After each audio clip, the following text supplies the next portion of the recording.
I Norge vi veldig stolte av ærlighet. Jeg har alltid tenkt at et åpent forhold ville begynne med samtaler og gjensidig forståelse. Men da min kone, Frida, foreslo det, handlet ikke om å utforske sammen. Det handlet om å gi et navn til hun allerede levde i hemmelighet. Måten jeg oppdaget dette på, en kald vinterkveld i Oslo, vil for alltid bli hos meg. Min kone foreslo et åpent forhold, hun hadde allerede en elsker. Jeg heter Anders, 35 år gammel og bor i Oslo, men opprinnelig fra Bergen. Jeg jobber som energiingeniør, og min kone, Frida, 32 år, designer i et kreativt studio i sentrum. Forholdet vårt virket solid. Leilighet med utsikt over Oslofjorden, katt ved navn Komet, turer i Jotunheimen og reiser til Tromsø om vinteren. Venner kalte oss det perfekte paret. Jeg trodde på det. Det var en kald februarkveld, snøen lå stille over Oslos gater. Vi satt i sofaen, pakket inn i tepper, med vin i hendene. Frida så på meg og sa, «Anders, har du noen gang tenkt på et åpent forhold?» Jeg lo nervøst, trodde hun tøyset, men det seriøse blikket hennes frøs meg til is. Måten hun sa det på fikk meg til å forstå at dette ikke bare var en teoretisk idé. I dagene som fulgte, begynte Frida subtilt å endre vanene sine. Hun brukte mer tid på jobben, mottok meldinger sendt på kvelden, og gjemte mobilen når jeg kom hjem. Hun endret parfymen fra frisk og sitrusaktig til søt og intens, og begynte å gjøre seg mer klar, selv for å møte venninner. «Hvorfor tenker du på dette nå?» spurte jeg en kveld. «Jeg reflekterer over livet over oss», svarte hun og så bort. Jeg skjønte det ikke med en gang, men ordene hennes var som is. De lovet noe dypt, men skjulte hemmeligheter. Hun snakket ikke om vår felles fremtid, men om noe som allerede eksisterte uten min viten. Frida fortsatte å snakke om frihet, om det moderne kjærlighetskonseptet i Norge og hvordan noen mennesker velger å ikke begrense seg til monogami. Hun virket rolig og rasjonell, nesten akademisk. Jeg, derimot, følte hun kunne krype oppover ryggen, en følelse av at noe var galt. I de følgende dagene begynte jeg å legge merke til subtile tegn på at noe ikke stemte. Frida kom senere hjem fra jobb, fant på små unnskyldninger for å forlenge møter og svarte på meldinger med et smil som virket innøvd. Noen ganger, når jeg kom inn i rommet, gjemte hun raskt mobilen under puten. På fredag spurte jeg, «Skal du ut i dag?» «Jeg skal ta et glass vin med jentene i Grünerløkka», svarte hun rolig. Da hun kom tilbake, timer senere, var det noe annerledes. Håret var lett rotete, parfymen var ikke den vanlige, og det var et svakt glimt i øynene hennes som jeg ikke kunne tyde. Jeg prøvde å overbevise meg selv om at jeg bare innbilte meg ting. Personlig frihet verdsettes høyt i Norge, tenkte jeg. Kanskje hun bare trengte litt plass. Men uroen vokste dag for dag. Jeg la merke til mønstre. Jentekveldene falt alltid sammen med mine ekstra arbeidsdager, raske meldinger, telefonsamtaler som ble avsluttet brått. Hver detalj virket nøye planlagt. Jeg begynte også å legge merke til små endringer i hverdagen. Tonen i stemmen hennes, latter som ikke inkluderte meg, raske blikk på mobilen. Jeg husker sommerlige turer langs Aker Brygge, vinterettermiddager på Bygdøy, hvordan hun pleide å holde hånden min ømt. Alt virket nå farget av en merkelig, fjern nyanse. Sittende i sofaen, følte jeg kulden som kom gjennom vinduet, og innså at hun kalte refleksjon over oss, egentlig handlet om henne selv. Det var noe jeg fortsatt ikke visste, noe hun hadde forberedt nøye, men som jeg begynte å ane uten å fullt ut forstå.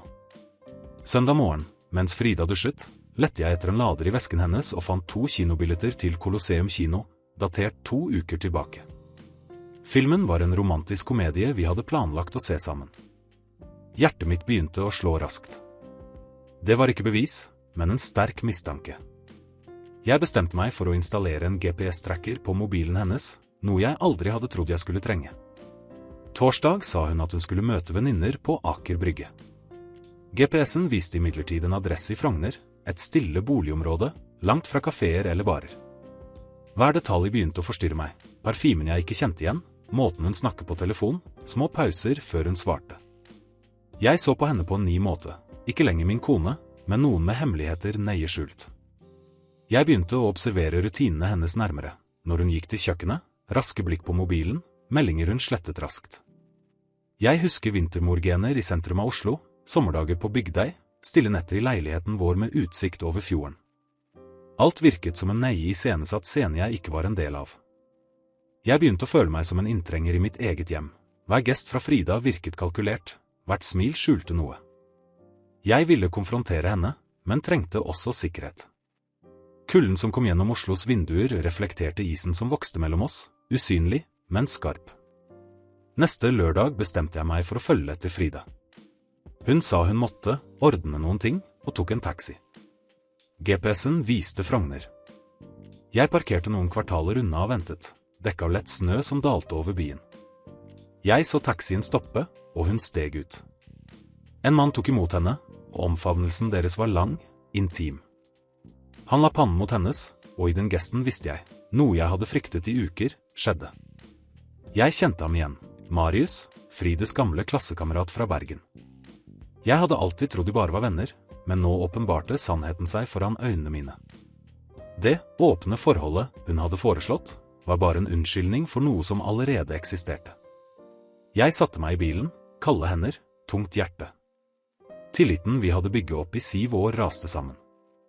Jeg tenkte på alle øyeblikkene vi hadde delt, midnattssolen i nord, turene i Jotunheimen, helger ved Oslofjorden. Alt virket som en illusjon.